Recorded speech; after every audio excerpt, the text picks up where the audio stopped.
This tutorial will walk you through a bunch of advanced processes in VRay, starting with creating your own gem and applying an opal material to it, as well as mapping that opal. That opal's mapped in order to add it. And then we're going to learn some more about mapping so you can create a cameo, as well as displace the surface, which creates a textured surface, or bump mapping, which is another way to create a textured surface, how the ground plane tool works, and how to save your own user materials. So we've got a ton of ground to cover here. So let's begin with how to, first of all, just to model your own gem. It's a pretty easy thing to do. We're going to start in the View menu with the Picture Frame tool. And this little guy is actually found inside of Matrix. We'll go into your My Documents, find your Matrix 6 folder, find your demos, find your pictures, and I believe it's in this art folder. And we'll just, it's called Black Opal Bitmap. So you can get this out as well if you wish to follow along with us on your computer. Just go ahead and place that in the viewports. And you can be really exact with Picture Frame. It's really nice because you can actually change it to exactly the size you want. So if you want to 1 or 2D scale this and go to exactly that size, so whatever this is, 15 or 20 millimeters, so you can find exactly what that size is on screen and match the opal to it. So you might have this opal in real life and you have to model something for it. Okay. First thing we'll do is use the interp curve to trace this. I like to pick a color we can see very easily. And we won't be really careful, but you can be as exact as you need to be if you're doing this for customer stone.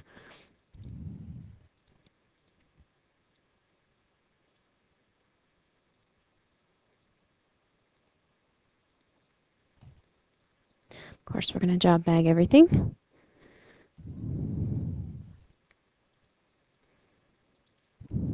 Okay. Our next order of business is to get some kind of a profile on this to make this into a surface. Now you might have seen this done a bunch of times before. We're going to show you 2 different ways so you'll know exactly what we're going for here. We're going to select the curve and using the utilities command, center object, we're just going to put a point at the center of that curve. Okay, so just the curve, not the surface. And if it helps you, you can lock the surface. I just like to put it on the gray color. Then it's locked and now I can't select it by mistake. Okay, so I like to select this point and click and drag it up to the height of the stone in the side view. So however tall the stone is in real life, you can put it there. Then you'll want to find a location at the side of this opal so that this profile can be perpendicular to the stone. So we're going to move the point object. We can move it from exactly where it is using the point O-snap. We're also going to turn on the intersection O-snap. Oh, I'm sorry, we need to copy it, not move it. So copy from the exact location that it is. And we're going to hold down Shift and copy it to the intersection with the curve. So we know, even though it's up here, it'll intersect with the curve exactly. Now the second one we can move from point down to the intersection with the curve. And you want to make sure this isn't bending or going off into space somewhere. Right down to the intersection with that rail that's straight below it. Okay, and you want to make sure they touch exactly. Now to create this profile, I like to put 2 cues out here and blend between them. So we can grab a new layer color, and using the line tool, we can just create 2 cues. We're going to blend between them using the variable blend. And we use variable blend because we can adjust it on the fly and not have to go into control points. It's just the lazy man's blend. Okay. Now we're going to actually create this gem twice so you can compare what it's doing when it's rendering a revolved surface. So I'm going to create another one. Copy this guy. Just copy him straight over there. We'll be able to compare both of these. So we'll leave this one over here as is, and this one over here we'll finish off with the sweep method. Okay, so I'm going to do exactly the same thing with this point. I'm going to copy it from the existing location straight over to the intersection. From here, I'm going to move it because I don't need one up there, straight down to where it intersects the rail. And you want to make sure you're not moving off of the plane here. These are just going to work better if they're planar. It's just more, it's just less sloppy modeling. It's more neat. Okay, we'll create the Q line for the sky. We don't need one over here because we've already got one. And we're going to create the blend again. Okay, and that looks pretty good. We can play with it if we want. Delete that, and we can join these up. And we've got a profile for a sweep and a profile for a revolve. This is a good time to save this. And we'll create both of those surfaces so we can compare them in the render. For the revolve surface, we run the rail revolve tool. First, we select the profile, which is this guy. Then we select the rail curve, which is this guy. Then it's asking us for the start of revolve axis. So we're going to click on the point, and then in one of the perpendicular viewports here, just pull this down and click once. And there you can see our revolved surface. Now this, we'll compare it to the sweep 2 surface in just a minute here. To sweep this guy, I like to split it with a point, and we'll split at the end and the middle. Now we've got 2 rails that run perpendicular to our profile, which is perfect for sweep 2. So starting up sweep 2, we're going to select our 2 rails, and then when it asks for our cross-section curve, start with the point option and click on one end. The next cross-section curve would of course be the profile, and the last one would be the point. So click point again and click the point at the other end. Okay, and now the surface is created.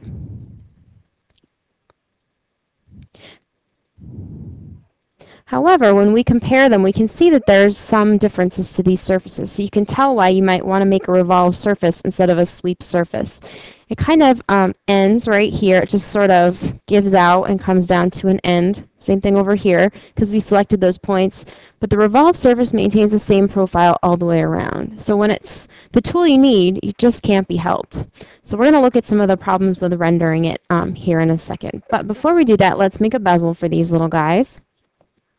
In order to create a bezel for either of these surfaces, we would have to start by looking at the curves that make them up and adjusting the closed curve seam point of that curve. Now every closed curve has a seam point, so we just need to assign where that seam point is and which direction it's pointing. To do so, we go to the curve menu. Oops, I hit it a little too soon. We go to the curve menu, the second button down here, and find our Adjust Closed Curve Seam Point button. Click it and that'll show where the current seam point is. Now this point needs to be located on the right-hand side of the curve and pointing in the clockwise direction.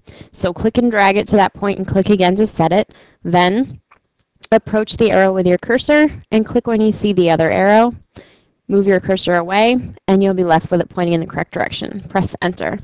Now we'll have to do the same thing for the other curve. We had to join each half of this to make it a closed curve again. Click Adjust Closed Curve Seam Point. Click and drag the seam point to the right-hand side. Click there and approach it with the cursor when you see it pointing in the correct direction. Click again and press enter. Now with a visit to the Profile tool, which lives in the Tools menu right here, you'll be able to input these curves in order to create the bezel from them. So you first need to input them into the Profile tool. You'll see the handles appear and just press enter because you don't need to adjust them. Okay, oops, sorry about that. Do the same thing to the other curve, put it into this tool. When you see the handles, press enter. That means they're now ready to be accepted by the Bezel Builder. Bezel Builder is found in the setting menu. Select this tool and you can input that curve and it'll create the bezel for you.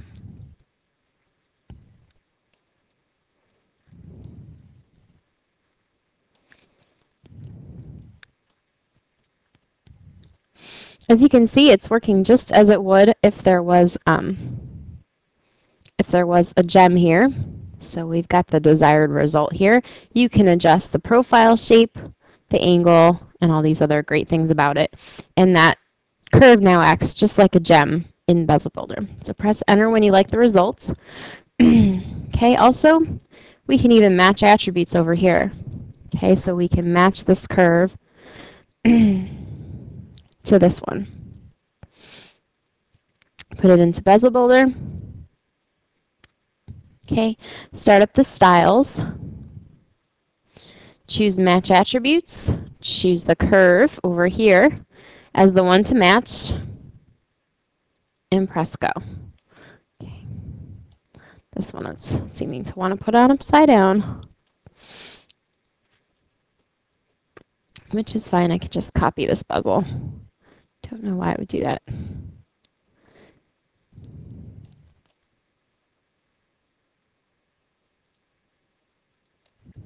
Okay, we've just copied them. It's no problem. We'll run that one past Gordon. Turn back on your surfaces, and we're ready for some rendering. Let's put these into a job bag and begin our rendering processes. Okay, let's go over to the render menu, to VRay, and we're going to just click to get our normal view of this back. We don't need any of that yet. We're going to apply a ground plane, just as we always do. We're not going to need our picture frame there, so let's just get rid of it. The other thing we're going to begin with here is just to choose a ground plane, any ground plane that you'd like.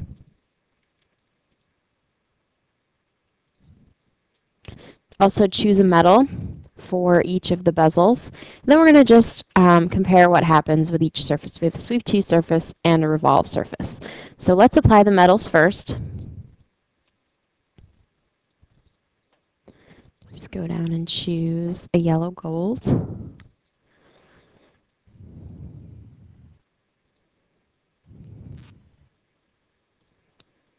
And let's choose, actually before we go and render these, we're going to make sure and cap them.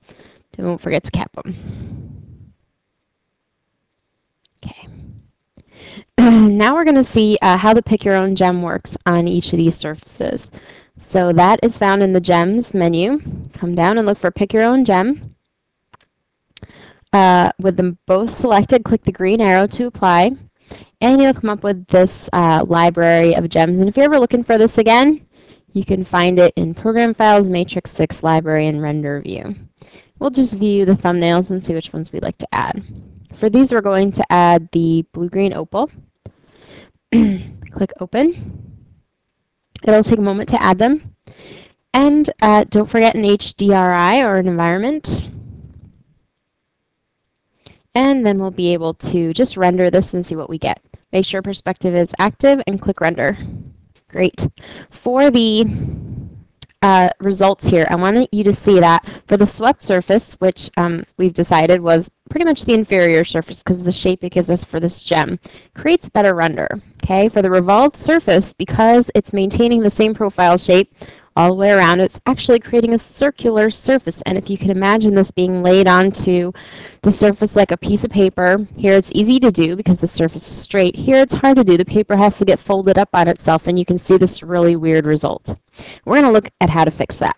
Okay, so let's grab the surface, hit Control T to bring up our properties. Okay, oops, that docks. Just be careful, I have a lot of weird stuff out here. Okay, anyway, it docked. That's okay. This is the properties for this object here. And what we need to do is tell it, instead of acting like this circular surface when it maps the image onto it, to please act like a plane like the other one did. Okay? And the way to do that is with the object's properties up, under the properties list, instead of object, we go down to texture mapping, because that's the kind of technique we're using to apply this image to the surface. We're then going to ask it for show advanced UI. All right, that's just the advanced user interface. And we're going to add a channel. This means we're going to add a place to put that map rather than just defaulting to this weird shaped surface. So we're going to add a place to put that map. Next, Within this channel, channel 1, we have all these different options down here. And under projection and surface, instead of a surface, we're going to go down to planar. This means instead of letting the shape of the surface, which is this weird circular thing, assign the map, we're going to ask it to be assigned in a planar fashion, or flat, just the way the other one was. And that's all we need to do in here. We can close this up. And now that we've changed that, we can take a look at our render again and see if it's improved. And I would say that is much improved. It looks exactly like our Sweep 2 surface that it came from. Okay, so just to walk you through that again, we selected the surface that was getting the weird revolved pattern because of the revolved way in which it was created. We hit Control T to open the properties of that object, and Control T defaults to object, but we need to tell it instead of object, we want to look at texture mapping. And texture mapping is the method by which that map is applied, that opal map. We hit add to get number 1, make sure show advanced UI is turned on. Add to get number 1, and then instead of surface, or instead of letting that weird circular revolved property of the surface assign how the map is applied, we chose planar, and the map is applied flat. Hopefully that all makes sense.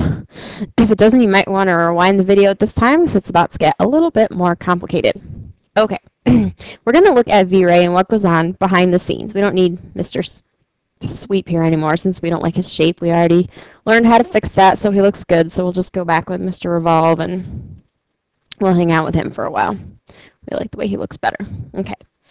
So up here in the VRay Render Builder, we have the VRay Material Editor. And what this does is show you a list of all the stuff that's been applied in the scene. So once we open it up, and I'll take a second here. Actually, it'll help if we get out of this. See how we're in a command right now? Select cutting objects. Nope, that's okay. Just hit escape to get out of that, and now it'll let us open this up. Okay, the VRay Material Editor. This shows a list of all the things in the scene. We can see the default VRay material that's always there. It's just telling you, hey, I'm ready to create a new material if you are. It's kind of game, right? We have the white matte environment, so the ground plane. I'm sorry, the ground plane, not the environment. That doesn't appear in this menu. We have the gold for the bezel. And finally, what's this thing? Well, by process of elimination, I can understand that this is the opal material. So we're going to go in there and find out how that opal is actually applied. If we click this to expand it, we can see all the things that make up this opal. Okay, now a reflection layer is just what it says. It's going to reflect light and make the opal look glassy. The refraction layer also helps it do that. And it also has an IOR and gives it some other options in here. We're not going to learn about all those because they take quite a bit more mental capacity than I have today, right now, to teach you. Anyway, they're pretty tough. But we're just going to look at the diffuse layer. Now, if you see, obviously this opal isn't black. It has a big letter M next to it, which means that a map has been applied, an opal map. So let's double click this to go in there and find out a little more about this map. Okay, it's telling us it's a bitmap. There's all kinds of other maps, which we're not going to go into in this tutorial either, but we're just looking at the bitmap. Here's another big letter M. This is where the bitmap is actually applied. And if you wish to get rid of it, you would hit clear, which we'll be doing later on. Remember how I told you it was applied as a texture map? Well, there you go. Texture map, explicit map channel 1. Remember how we added that channel 1, and we told it to please assign it planar, not circular? Well, listen to us. Okay, so this is everything that's going into placing the map onto the gem. Okay, after that, if you wanted to map your own, you would hit apply, which we'll be doing in a little bit, but that's just to show you what's going on in there. Now, there are different kinds of maps also available within this. If you look under maps, we have a whole bunch of other ones, and the only ones we're going to look at today are bump and displacement. So let's look at a displacement map. If you realize you can add, we already have a diffuse map, and the diffuse map assigns the color. So instead of assigning a color with this little color swatch, this big M overrides it, and this is where the opal is applied. However, we can also apply another map to change the shape of the surface, and that's what the displacement and bump maps do. So let's look at the displacement map. To select it, you just simply click that checkbox. Click the M, the little M, to get that menu back. And right now, that menu is looking pretty empty. So in order to populate it, we need to say type and bitmap. And now you're going to see all the familiar controls with the little m, which is showing that there's no image applied yet to the displacement map. So let's double click this to go find ourselves one. Mine live out here in, oh geez Louise. I have too much stuff on my desktop, sorry.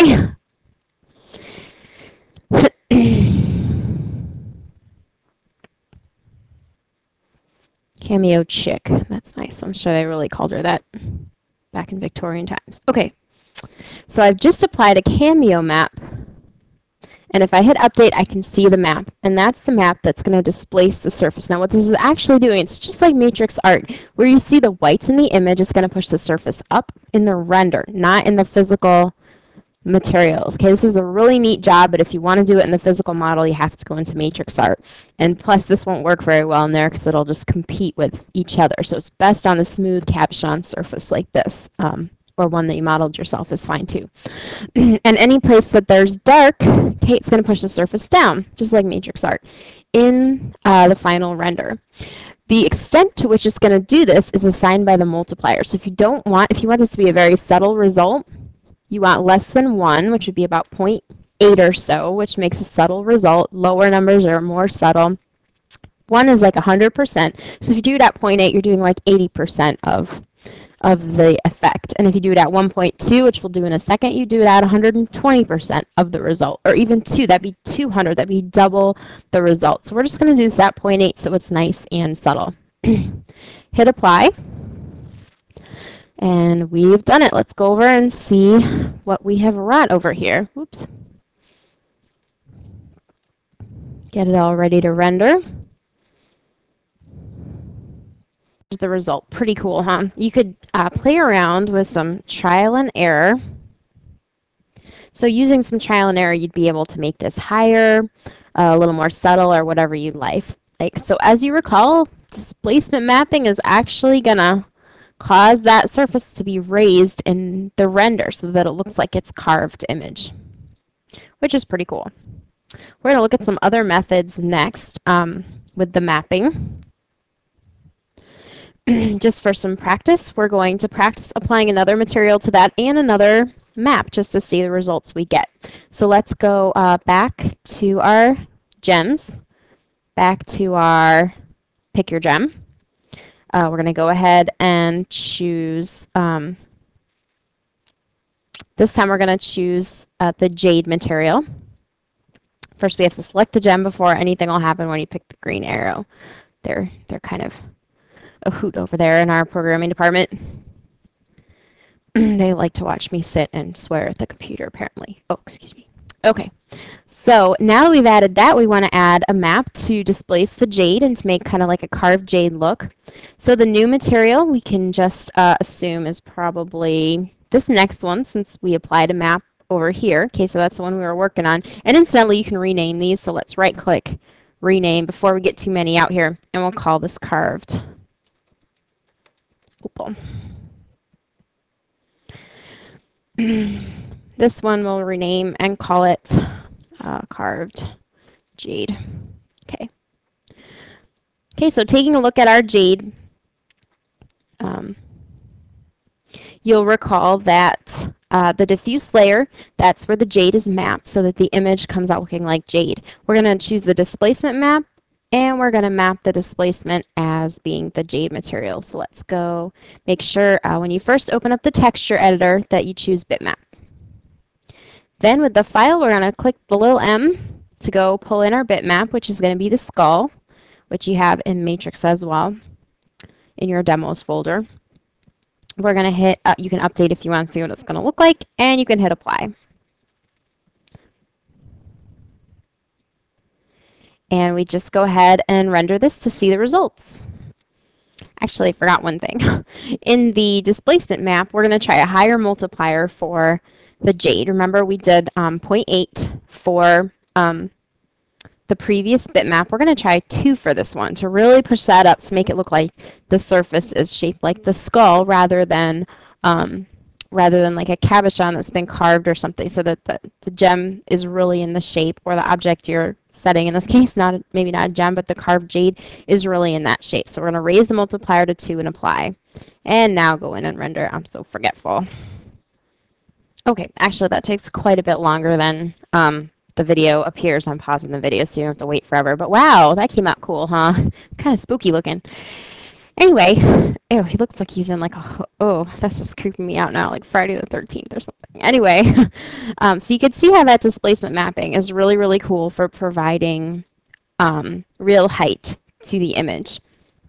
So let's go on to another type of mapping, and then we'll learn how to use, we'll compare the two kinds, and we'll learn how to use maps together, the same map twice, and what that can do for us, okay?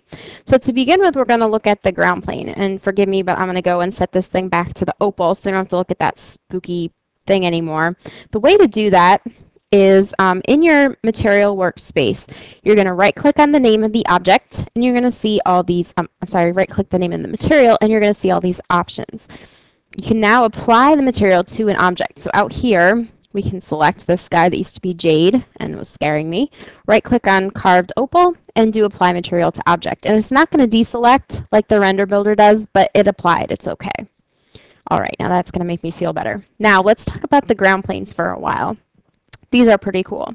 We're going to go out to the ground plane, go down to the pick your own ground plane, and you can pick 1-to-1. This is if you have a really big image. You don't want to pick this if you have a small tileable image, because it'll just look big and grainy and pixelated, and you only see like one little tiny part of it, because look how big the ground plane is. Okay, so we're going to pick the tileable one and learn how to adjust it. But you can do the adjustments for either one of them. And basically, you've already learned it. It looks exactly the same in VRay, so this is really easy. So we're going to choose Pick Your Ground Plane Tiled. We're going to choose the ground plane, so we can click the green arrow and go out and find us a ground plane.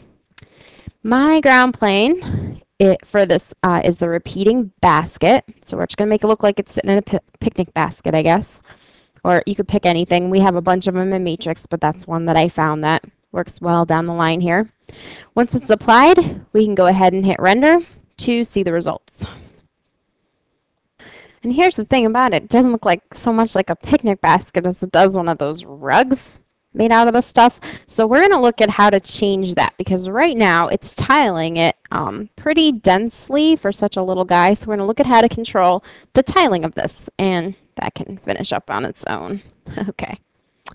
So again, we're going to go into the material editor. You guessed it. We're going to look for that latest material, which is the sky, the new one. And if it helps, you can rename him. We'll call him whatever you want to call him. Let's open that up and see what's going on for this material. So as you can see, we have all the different layers. We have the diffuse layer with its map on there, and that's where we want to go to affect how the map is working. So let's click the M to open up, and this is called the texture editor, if you're wondering. And you can see that it's being repeated 40 times. Now that might work great for a bitmap that's meant to be a densely woven texture, but we want to see more of a woody looking picnic basket kind of thing. So we're going to go, instead of 40, we'll try 20. And this is another thing that can bear plenty of trial and error on your part. Okay, we know that's where the picnic basket bitmap is loaded. We know it's tiling, so that's all good. We could rotate if we wanted here, but we don't need to necessarily. We just want it to look good like a picnic basket. So we'll hit apply and try our render again. Remember, there's no need to reapply this material after you've changed it. You can do all kinds of edits in here, and it's not necessary. Let's render it again and see what we get. There we go, and that is a much cooler effect for what I was looking for this background. So there you have the backgrounds, how to apply your own background, tile it slightly differently than what the defaults are. And we're going to look next at a different kind of map. You remember that the displacement map produced this effect, which was to change the actual surface and raise it up and down in the render. Now we're going to look at something that's called, that one effect was called a displacement map. Now we're going to look at an effect called a bump map, which just causes the surface literally to look bumpy, not by changing the texture, like the highs and lows of the surface, but by actually affecting the surface normal to change the way that the lighting in the scene interacts with it. It's pretty wild. So it applies the texture in such a way that it affects the lighting of the surface, but not necessarily the highs and low parts of the surface. It's a real subtle difference from displacement mapping, but it's also really some exciting results you can get with it. So let's take a look back in our trusty old material editor. I'm going to go back in there and look at our picnic basket material. Now we're going to change this up a little, so we're going to call it something else because it's not going to look like picnic basket anymore. So we're actually going to come in here and just simply do a add. So we're going to duplicate this one so we get all the same settings, but we can tweak them without losing our good picnic basket there. So let's duplicate it. It's called Picnic Basket 1, and we can rename it. This is going to look like, I don't know, vinyl or something. It has a pretty neat effect, so we'll just call it that. Okay. Pleather maybe, I don't know. So we're going to come in here and look at all the different, obviously everything is the same as we left it, so we're going to come in, we're going to get rid of the diffuse map. We don't want this to take its color or its appearance from the map. Okay, so we're going to say forget about that woody picnic basket sisal rug thing we have going on there. That's way too less than true for me. So we're going to clear that map off and hit apply. So all I did was click the letter M, the big M, to open this up. Then where there was another big M, I clicked clear, and now it's gone. Okay. Now I'm going to go into my maps and look for my bump map. Okay, enable bump mapping for this material. I'm going to click on the bump map. And again, it's a bitmap. That's the only kind we're using today.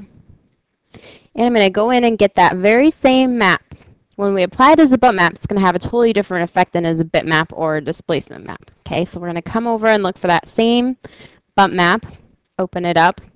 We're going to repeat it to 40 times this time because we know that had a pretty tightly woven effect and it'll look good for this. We're going to hit apply. If you want to, you could update and see what it was going to do, and we'll hit apply. Now over here we don't have anything assigning the color, so it would be black. So if we don't want black, we would click on the color wheel, bring this up, and we'll try like a, I don't know, I did a pink, I did a blue, we'll do the pink one. We'll hit OK. And again, that's all we need to do to change that. Now we have not applied this. This background still thinks it's picnic basket, so we're going to select the ground plane, right-click the new material, and click Apply Material to Object, thereby applying the vinyl material to the background. And now we're all ready to render.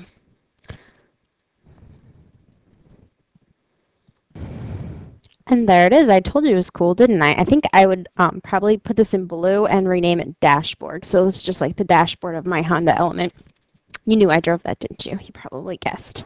Okay, so there we've got a lot of cool background textures. You've looked at the bump map. You've looked at the displacement mapping for the sky.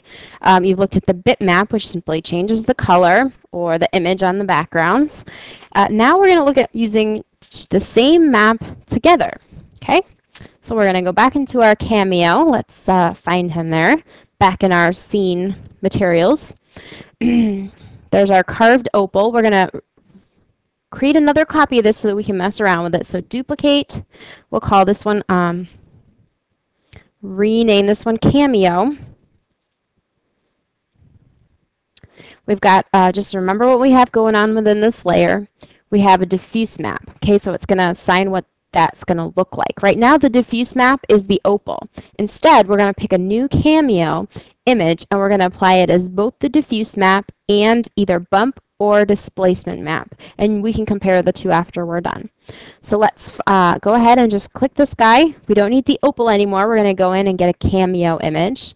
So click the M again and let's find our Cameo to use. That's the right one. And hit apply. Now this very same map is going to go into the displacement map area or bump map. And I kind of like the bump map better myself, and we can compare the two. So let's put it in bump map first. And I've actually got a displacement map saved off already. So what it's going to do, remember, is cause the surface the exact same place. We're going to apply this bitmap to the exact same place as a bitmap and as a bump map. And as a bump map, it's going to cause the surface to interact with the lighting in the scene such that it looks exactly like the identical object. And this has a really good effect. So let's go to bitmap, choose the sky, choose exactly the same image, open. And if you did any rotation in the other one, like if you swept your opal the other way and he was coming out the short way, you'd have to rotate him 90 degrees. You have to do the same thing here. So let's hit apply. Remember to apply this material in the scene. So we'll go find our opal, right click on Cameo now, and do apply material to object, and let's render it and see what we get.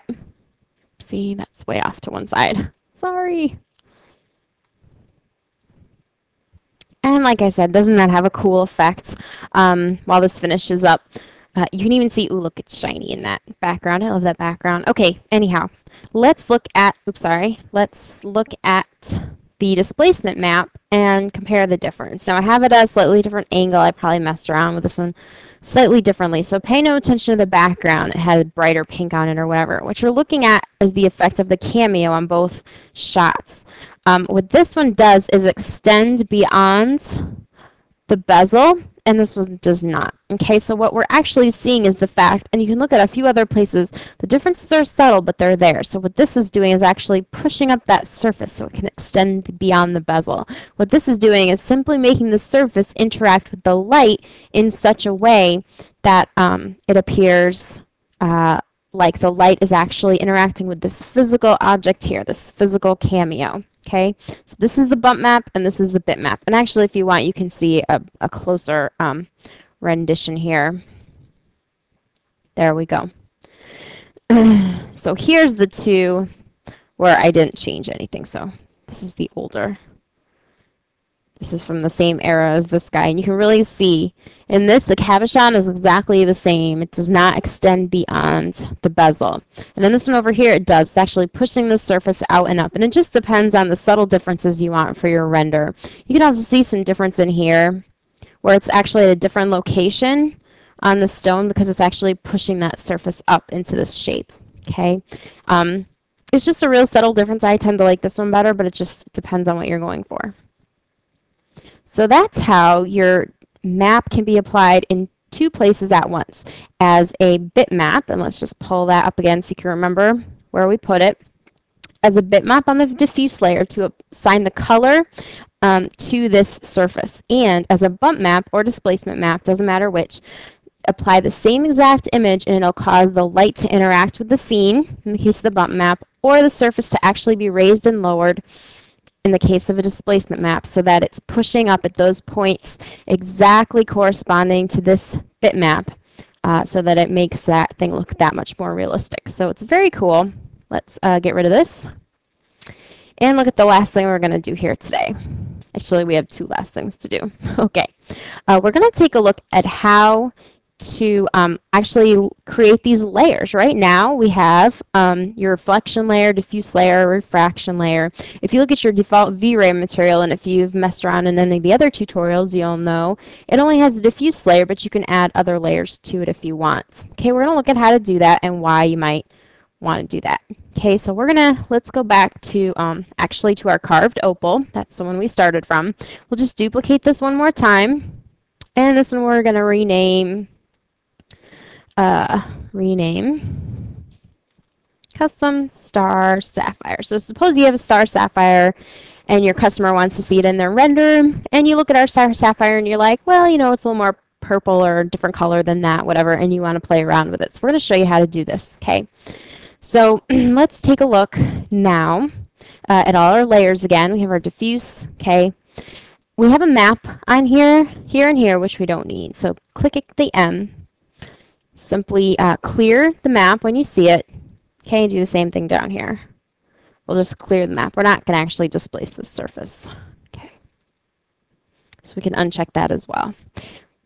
Now, in order to mix two materials, we want to put two diffuse layers in and make them both equally transparent so that they're semi-transparent so you can see through one to see the other. Okay, so we're going to just apply another, we're going to have to add another diffuse layer. And to do that, we come over here, we see the diffuse layer, we can right click the diffuse layer and just tell it add new layer. Did it work? There it goes. Pay no attention to the man behind the curtain. Okay, and there's our second diffuse layer. Now we're going to apply a map to each of these and make them half transparent so you can see one map through the other. So to do that, we're going to start with the map, the part we know. Remember, we're choosing bitmap here to get the rest of that menu up. Click the M, and we're going to go find that map. Now here's a good chance to show you where it lives. My computer, C drive, program files, matrix 6, library, and render view. Yes, it took me a really long time to memorize that. Okay, so we'll give the first one the star sapphire. When you look at it, you might say, oh, you know, mine's more dark purple, whatever, than that. Okay, so we're going to apply that one to the first layer. And we're going to apply the pink one, say, to the diffuse layer to make it a little more, because red and pink make, or blue and pink make purple. Blue and red make purple. Okay, same exact process.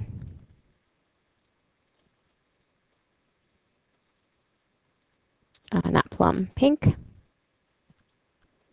Apply. Okay, and now we can also set the transparency for both of them. Now, how the transparency works is, you see this black here. Black means opaque and white means clear. Now, we want it halfway between black and opaque, or black and, we need it halfway between opaque and clear, or black and white, which would be, that's right, folks, gray. So we simply click that swatch to get up the color wheel, drag it over to gray, hit OK. They don't have to be exactly the same. Hit OK. And don't forget to apply this material to the one we have out here. Apply material to object. And we'll come back and do a render, and let's just see how that worked. And lo and behold, blue and pink made purple. It works every time. Okay, the last part of this tutorial is to show you how to save these materials. Now that you've created all these great little materials in here, how do you save them? How do you get them out of this particular render environment and use them again? You have cameo, carved jade, carved opal, custom star, sapphire, picnic basket, vinyl, all this great stuff you can use again. Okay, how do you get it out of there? Well, there's a few different ways, and we'll examine all of them. So say that I want my vinyl. Okay, I'm going to right click, and I'm going to choose either export or pack. I'll choose export to start with and show you what this gets us. I'm going to save it into any folder on my computer, and the file type is VisMat, V-Ray material. Okay, that's not too hard, or visual material, VIS. Not actually sure what VIS is, but you're fine. Okay, that's the file type. So we're going to hit save, and that was easy. However, you don't want to forget that you had this bump map applied, and if you don't save it together later, it's going to bite you in the butt. It's not going to look like your same material. Okay, so that's easy to remember now. But if you come down the road and you don't save these and load them in your user materials, the way I'm about to show you right away, you might forget. Okay, so the other way to export these is to right-click and call it pack. Okay, and what pack does is simply create a folder, a zipped folder for you, anywhere you want. So we'll put it on my desktop. We'll call it vinyl.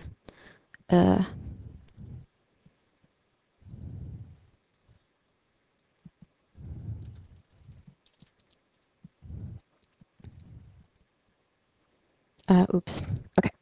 It's going to save this zip folder anyway, so we're going to call it vinyl. Okay. And if you look back out at my desktop, there it is. Okay. So that's two ways. And what this zip folder has in it is the bitmap. Okay, so what it does is it takes everything that was used to create this material and zips it all up. It takes the VisMat file, or all those settings in VRay. It takes the repeating basket bitmap, and it takes a little preview image of my render of the background material only. So that's great. So it saves all these things together, and this is the way, this is the method you want to use if you're going to zip these up and send them to your buddy so he can use your same cool pink vinyl material. Okay, so you're going to want to do it this way so your friend can have everything that's needed together in one place to create this material again.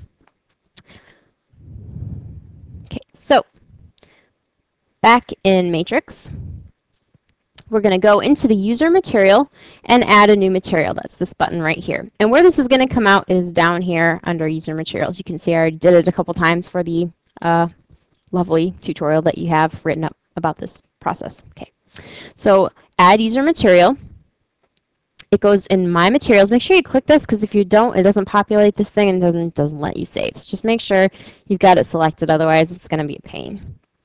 You're going to come out here and you're going to choose Add Material to Database. Now you get to select if this material is fast, medium, or slow. Just use your best judgment. If you create 3 different versions of this material so that they are fast, medium, and slow, then you've got a place to put all of them under one heading, the way we have fast, yellow, gold, slow, medium, etc. Otherwise, you can just put it wherever you want. I usually put it into fast because it's the one on top and I'm lazy. So the material you're going to the kind of file that it accepts here is only a VisMap file. So let's go out and grab that. Open. Okay.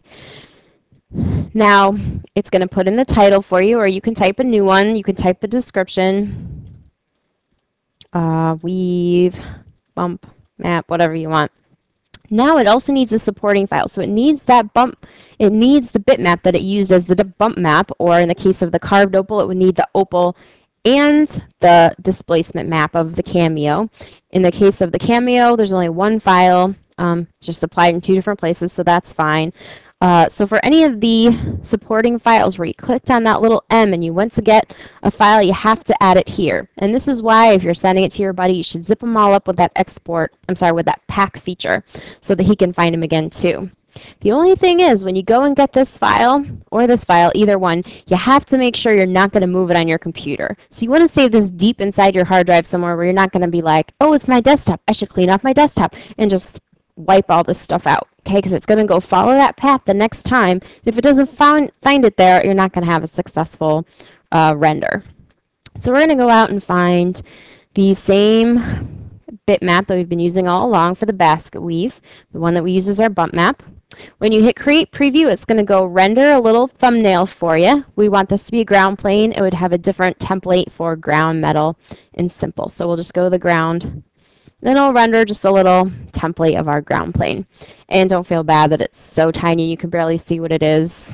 You'll probably remember what it is. Okay, and once that's all done, it saves it here as a little thumbnail, and you can tell it save, and it'll save it to that user materials section. Now make sure everything's filled in, and remember any supporting files. So if we had more than one, if we had the opal material and the cameo material, they would both need to be saved in here. Okay, and we hit save, and it gives us a chance to make another one. Material saved. Everything is blank again. Let's go find this so we can apply it in the next time we render something. It lives in here under User Materials, My Materials, and you can see the last 2 and the current one. Okay, and hopefully that answers a lot of your questions about VRay. I've been getting more and more questions about this. The forum has been buzzing with it, so I'm really excited to walk you guys through some of this stuff. And if you have any questions about it, please don't hesitate to send me an email at joe@gemvision.com.